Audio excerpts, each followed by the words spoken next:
So hello everyone. So हमारा next chapter है chapter second, cell the building block of life.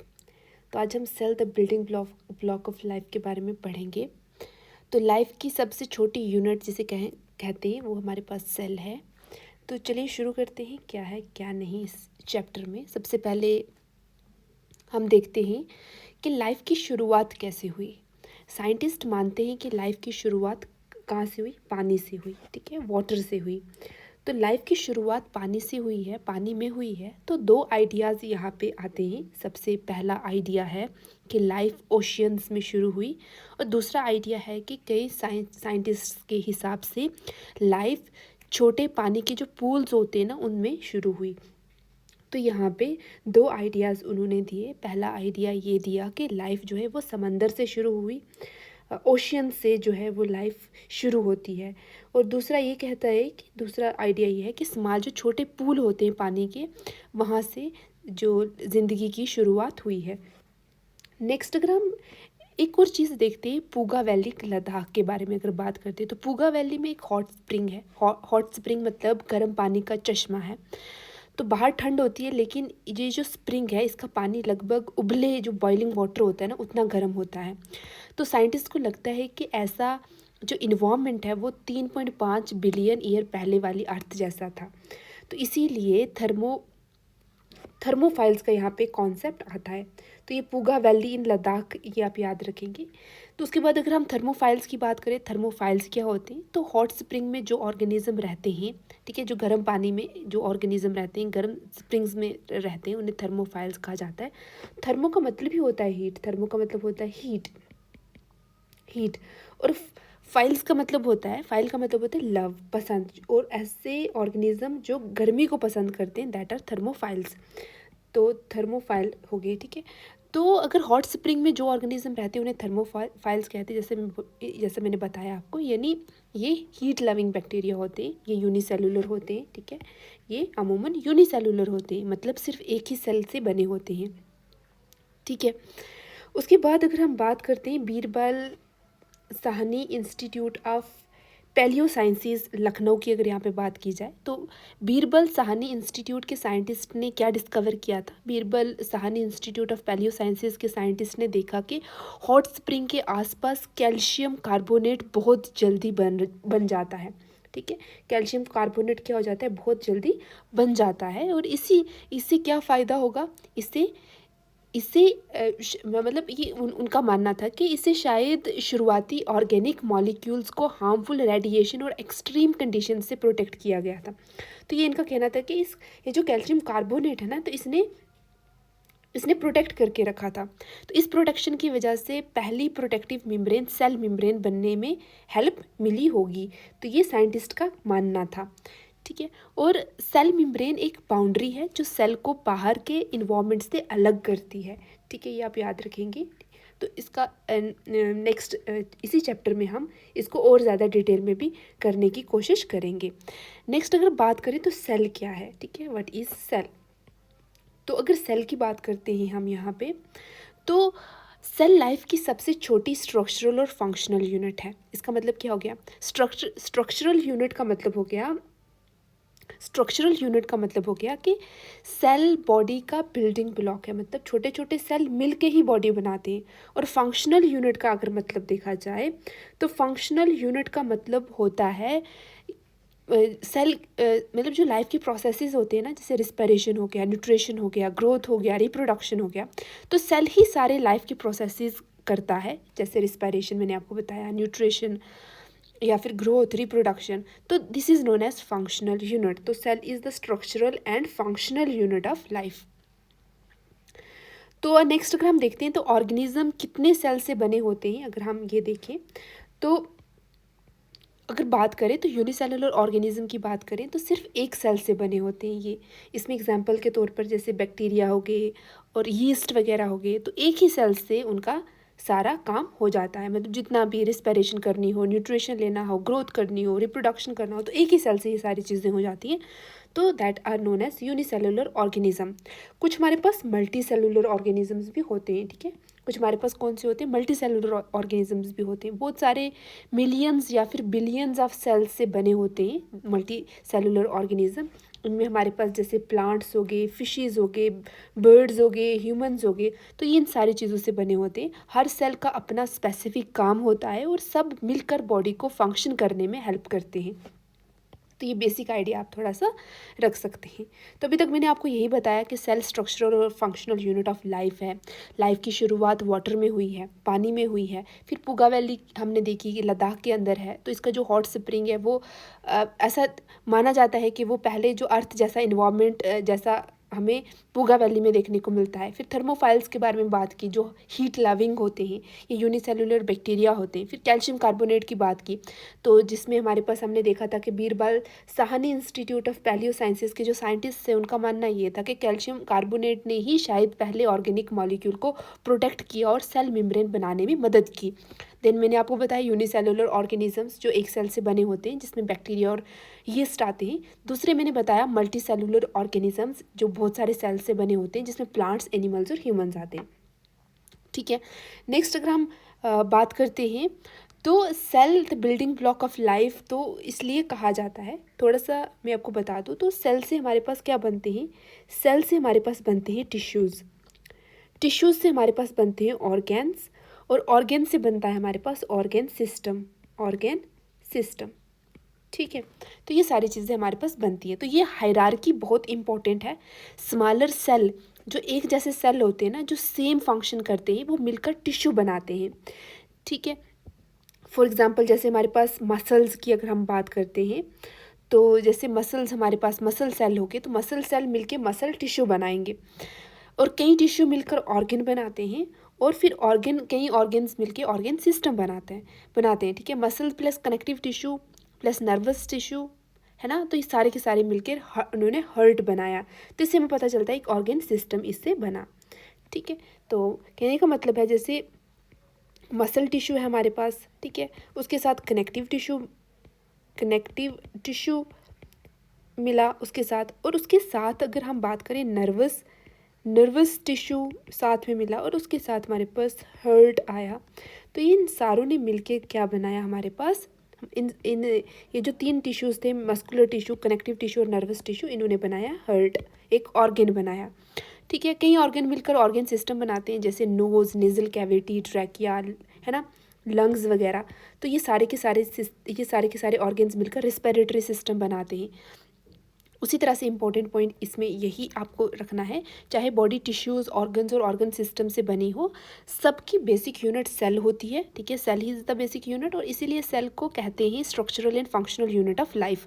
Structural मतलब body का building block है, मतलब सेल से हमारी बॉडी बनी होती है, और फंक्शनल इससे कहते हैं, इसीलिए कहते हैं कि सारे जो लाइफ प्रोसेसेस होते हैं, जैसे सांस लेना, उसके बाद खाना खाना, है ना, डाइजेस्टिव सिस्टम हमारा हो गया, रिप्रोडक्टिव सिस्टम हो गया, तो ये सारे के सारे फंक्शंस भी सेल के द्वारा किए जाते हैं। सारे लाइफ प्रोसेसेस सेल ही परफॉर्म करता है, तो इसीलिए ये हमारे पास फंक्शनल यूनिट भी माना जाता है, इसलिए फंक्शनल यूनिट भी है। सेल के बारे में और क्या सोचने वाली बातें हैं हमारे पास, वो हम देखते हैं। तो सबसे पहले सेल के अंदर क्या क्या पार्ट्स होते हैं, ठीक है, what are the different parts of the components of the cell. Then cell एक दूसरे से कम्युनिकेट कैसे करते हैं, how do cells in our body communicate with each other. Then हमारे पास क्वेश्चन है, क्या सेल्स हमेशा जिंदा रहते हैं, do cell live forever और डू दे डाई, या फिर सेल मर जाते हैं। तो इस चैप्टर में सबका आंसर आपको मिलेगा। ये जो क्वेश्चंस यहाँ पे रेज हुए ना, इन सब का आंसर आपको इस चैप्टर में मिलने वाला है। नेक्स्ट हम देखते हैं हाउ डू स्टडी सेल्स। अब क्वेश्चन आता है कि हमने सेल को कैसे स्टडी किया। ठीक है, तो नेक्स्ट अगर हम देखें तो ह्यूमन आई की लिमिटेशन क्या है, कि ह्यूमन आई की लिमिटेशन है कि हमारी आँख बहुत छोटी चीज़ डायरेक्टली नहीं देख सकती है। अगर दो डॉट्स बहुत पास हों तो उनमें वो एक ही डॉट उसे दिखाई पड़ेगा हमारी आँख को। तो हमारी आँख का सिर्फ तब हमारी जो आई है सिर्फ तब दोनों को अलग मतलब कर सकती है जब उनके बीच का डिफरेंस जो होगा वो कितना होगा, 0.1 mm। ठीक है, तो हमारी आँख, अगर ये डॉट यहाँ और यहाँ मैंने दो डॉट लगाए, अगर इनका डिस्टेंस 0.1 mm से अगर कम होगा तो मेरी आँख को ये एक ही डॉट दिखेगा। ठीक है, अगर इतना होगा तो तभी मेरी जो आँख है वो, या फिर हमारी जो आँख है वो इन दोनों के बीच में डिफ्रेंशिएट कर पाएगी। तो 0.1 जो मिलीमीटर का जो गैप होगा इसी को पहचान पाती है। तो इसी को कहते हैं लिमिट ऑफ रेजोल्यूशन। तो लिमिट ऑफ रेजोल्यूशन क्या होता है कि ह्यूमन आई की दो बहुत पास ऑब्जेक्ट्स को अलग देखने की कैपेसिटी को रेजोल्यूशन कहते हैं। तो ह्यूमन आई की लिमिट क्या है कि वो सिर्फ 0.1 मिलीमीटर से जो जिनके बीच में जो डिस्टेंस होता है, ठीक है, तो इससे छोटी चीज़ नेकेड आई से क्लियरली नहीं देख पाती है ह्यूमन आई जो होती है। तो इतना ही रेजोल्यूशन होता है, इंपॉर्टेंट है, पता होना चाहिए आपको। नेक्स्ट अगर हम देखते हैं तो सेल को नेकेड आई से क्यों नहीं देखा जा सकता। अब ये क्वेश्चन उठता है कि क्यों नहीं देख सकते हम।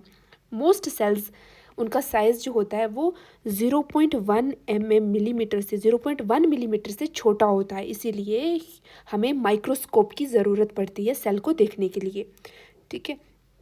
इसलिए हमें किसकी ज़रूरत पड़ती है, माइक्रोस्कोप की ज़रूरत पड़ती है सेल को देखने के लिए।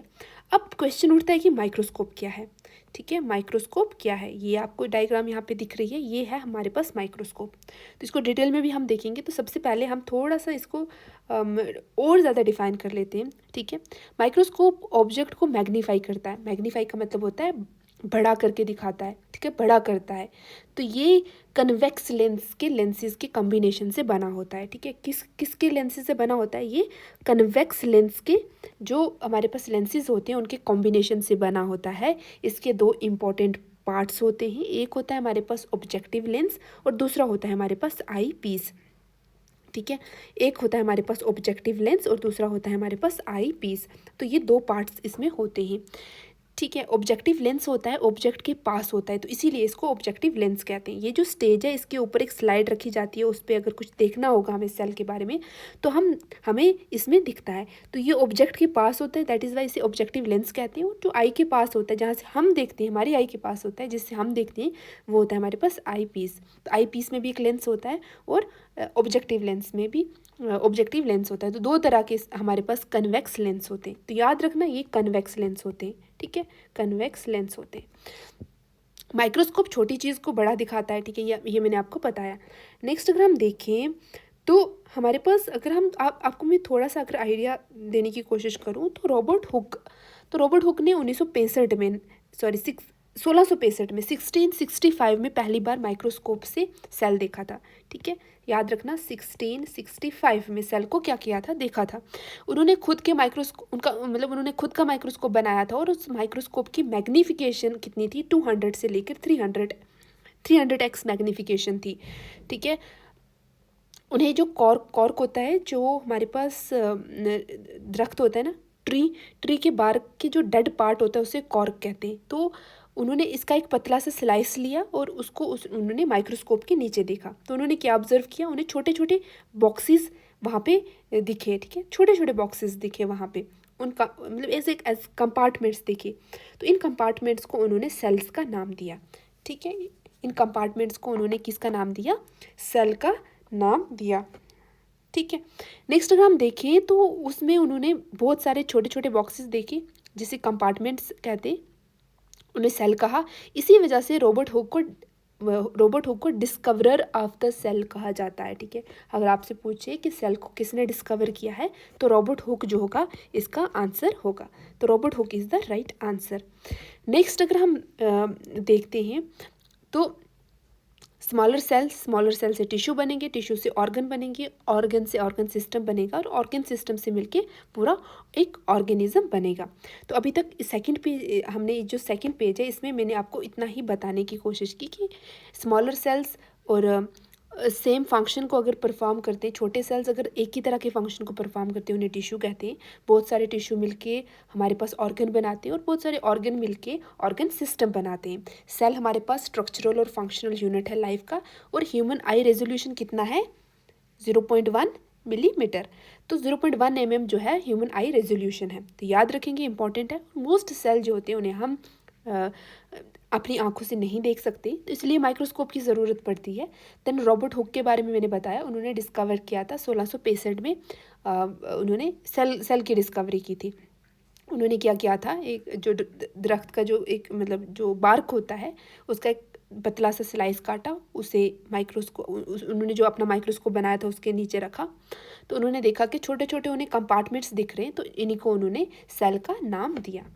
तो नेक्स्ट अगर हम ये जो साइड पे यहाँ पे दिया गया है, अगर हम इसको देखते हैं तो ये जो फिगर हमारे पास है 2.1 में, size of the object and its visibility through unaided to aided eye, तो ये जो फिगर 2.1 में आपको दिखाई गई है, size of the object and its visibility, तो हमें ये पता, यहाँ पे ये दिखाने का ये मतलब है कि जो हमारे पास हम बिना किसी इंस्ट्रूमेंट से अगर चीज़ देख सकते हैं ना, तो वो कौन सी देख सकते हैं, ठीक है, और कब हमें माइक्रोस्कोप की ज़रूरत पड़ती है, ठीक है।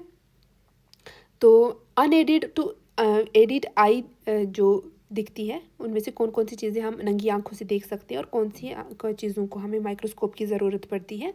तो यहाँ पे हम देखेंगे अनएडेड और एडिड, ठीक है, और उसके बाद हम बाकी देखेंगे। तो ये हमारे पास है अनएडेड आई से, मतलब अनएडेड आई हो गया, मतलब यहाँ पे हमें किसी इंस्ट्रूमेंट की ज़रूरत नहीं पड़ती, ये जो यहाँ पे दिखाया गया है, तो किसी इंस्ट्रूमेंट की ज़रूरत नहीं पड़ती, हम ऐसे भी इन ऑर्गेनिज्म को देख सकते हैं। जैसे चिकन एग हो गया, हम उसे अपनी आंखों से देख सकते हैं, ठीक है।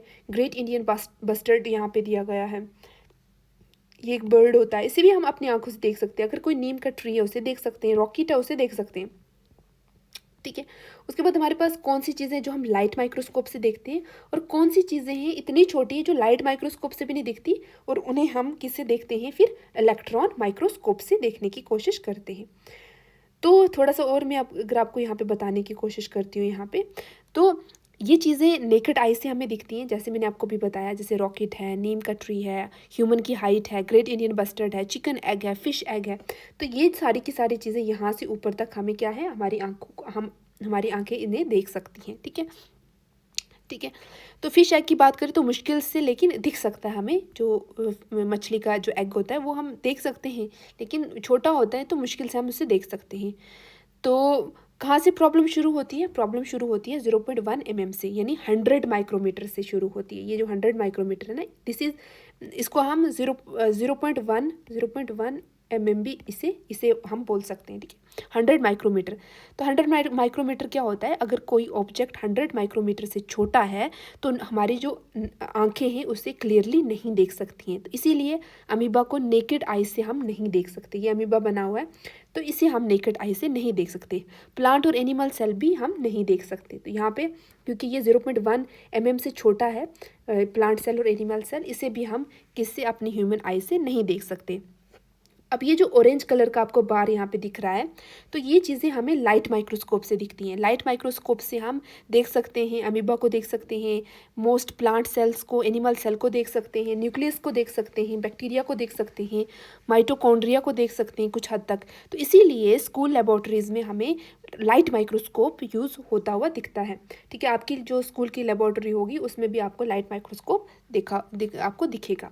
नेक्स्ट ये जो ब्लू बार है यहाँ पे, ये जो ब्लू बार है, अगर इसकी बात करते हैं हम, तो ये जो ब्लू बार है इसको अगर हम देखें करीब से, तो ये वो चीज़ें हैं जो हमें इलेक्ट्रॉन माइक्रोस्कोप से दिखती हैं।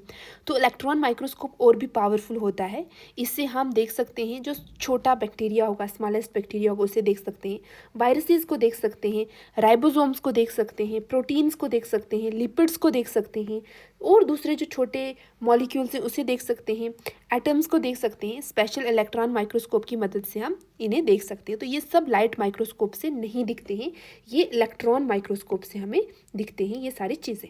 आई होप आपको ये जो डायग्राम है ये भी समझ में आई। तो साइज स्केल समझो, ठीक है, ये साइज स्केल है हमें। तो फिगर में साइज़ ऊपर से नीचे कम होता हुआ हमें दिखता है, ऊपर सबसे बड़े ऑब्जेक्ट से, जैसे हमारे पास ये रॉकेट यहाँ पे दिया गया है, तो इस तरह से हम ऊपर से अगर नीचे आएंगे तो एटम सबसे छोटा यहाँ पे दिया गया है 0.1 नैनोमीटर, ठीक है। इस तरह से हम देख सकते हैं। तो जितना नीचे आप जाओगे उतना ही ऑब्जेक्ट जो होगा वो छोटा होता जाएगा। नेक्स्ट अगर हम बात करें तो चिकन एग की बात करें यहाँ पे, तो चिकन एग यहाँ पे लगभग हमारे पास हम कह सकते हैं कि 5 सेंटीमीटर है, ठीक है, 5 सेंटीमीटर है।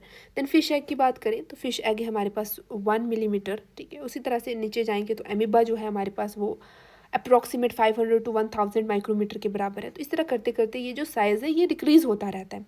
उस तरह से बैक्टीरिया की बात करें तो अप्रॉक्सीमेट 1 से लेकर 5 माइक्रोमीटर तक है। माइटोकॉन्ड्रिया की बात करें 1 से 2 माइक्रोमीटर तक है। वायरस की बात करें तो 20 माइक्रोमीटर से लेकर 20 नैनोमीटर से लेकर 300 नैनोमीटर तक हमें ये देखने को यहाँ पे मिलेगा। तो इसी तरह से हम ये नीचे जाएंगे तो लास्ट पे हमारे पास एटम है। Atom is approximate 0.1 nanometre. तो 0.1 नैनोमीटर जो है वो हमारे पास एटम है, छोटा है। ठीक है, ऊपर से नीचे की तरफ जाएंगे तो हमें क्या मिलेगी, हमें डिक्रीजिंग ऑर्डर में ये चीज़ें लिखी हुई मिलेंगी। तो इस तरह से हम ये सारी चीज़ें देखेंगे। नेक्स्ट अगर हम देखते हैं तो हमारे पास अनएडिड आई, जो मैंने ग्रीन बार में आपको चीज़ें बताई जो हम अपनी आंखों से देख सकते हैं, तो सिर्फ रिलेटिवली बड़ी हम चीज़ें देख सकते हैं अपनी नेकेड आई से, नंगी आंखों से।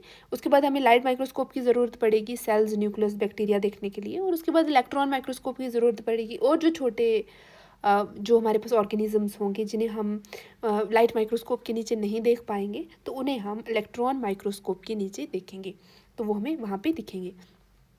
तो इसी तरह से ये सारी चीज़ें हमने देखी। तो स्कूल की लेबोरेटरी में आपको जैसे माइक्रोस्कोप, ये लाइट माइक्रोस्कोप देखने को मिलेगा। तो लाइट माइक्रोस्कोप, जैसे मैंने बताया लाइट माइक्रोस्कोप स्कूल लेबोरेटरीज़ में लाइट माइक्रोस्कोप यूज़ होता है। तो इसमें अलग अलग ऑब्जेक्टिव लेंसेज होते हैं। कॉमन ऑब्जेक्टिव लेंसेज में जैसे 10x 40x हो गया। तो 10x का मतलब होता है कि ऑब्जेक्ट को 100 टाइम्स बड़ा दिखाता है। जो हमारे पास ये 10x का लेंस होता है, ठीक है, 10 गुना जो होगा ऑब्जेक्ट को बढ़ा देगा। 40x का मतलब होगा कि 40 गुना जो है वो बड़ा दिखाएगा हमें जो ऑब्जेक्ट हमने रखा होगा। तो जितना बड़ा ऑब्जेक्टिव लेंस होगा उतना ज़्यादा मैग्नीफिकेशन होगा और उतनी ज़्यादा हमें डिटेल्स उस ऑब्जेक्ट के बारे में मिलेंगी। तो मैग्नीफिकेशन होता है ऑब्जेक्ट को बड़ा दिखाना, दैट इज़ मैग्नीफिकेशन। रेजोल्यूशन का मतलब होता है कि दो बहुत पास ऑब्जेक्ट्स को अलग अलग पहचान पाना, उसको रेजोल्यूशन कहते हैं। दो टर्म्स हैं, इम्पोर्टेंट है, ठीक है। मैग्नीफिकेशन का मतलब होता है ऑब्जेक्ट को बड़ा दिखाना। रेजोल्यूशन का मतलब होता है कि अगर दो पास ऑब्जेक्ट्स हैं, ठीक है, ये दो पास ऑब्जेक्ट्स हैं, तो इन दो पास ऑब्जेक्ट्स को अलग अलग पहचान पाना कि ये ऑब्जेक्ट अलग है, ये अलग है, तो इसको कहते हैं हम रेजोल्यूशन। इसको क्या कहते हैं हम, रेजोल्यूशन। तो इस तरह से हमारे पास ये सारी चीज़ें इंपॉर्टेंट हो जाती हैं। नेक्स्ट अगर हम थोड़ा सा अगर डायग्राम की तरफ अगर इस डायग्राम को अगर देखें तो जैसे हमारे पास बहुत सारी यहाँ पे चीज़ें दी गई हैं। तो जैसे हमारे पास कोर्स एडजस्टमेंट नॉब हो गया, आई पीस हो गया। तो 1 बाय 1 करके अगर हम इनको देखने की कोशिश करें तो ये भी हमारे लिए इम्पोर्टेंट हो जाती हैं। जैसे आई पीस की बात करें तो ये माइक्रोस्कोप के ऊपर वाला पार्ट होता है। इसी से माइक्रोस्कोप के अंदर हम देखते हैं, मतलब आई पीस से ही हम देखते हैं। यहाँ पे हम अपनी आंख लगाते हैं तो यहाँ से हम अंदर देखते हैं।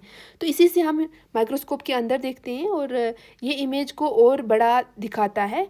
इसकी मैग्नीफिकेशन लगभग 10x होती है, याद रखना।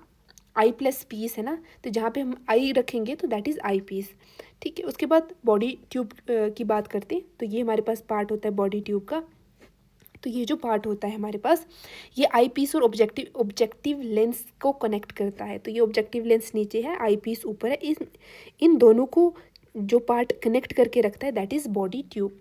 तो इसका काम होता है कि दोनों लेंसेज को सही डिस्टेंस पर रखना, लाइट को सही डायरेक्शन में पास होने देना। तो इसका काम होता है, बॉडी ट्यूब का काम होता है। नेक्स्ट हमारे पास होता है ऑब्जेक्टिव लेंस, है ना, ये हमने पहले भी डिस्कस किया था।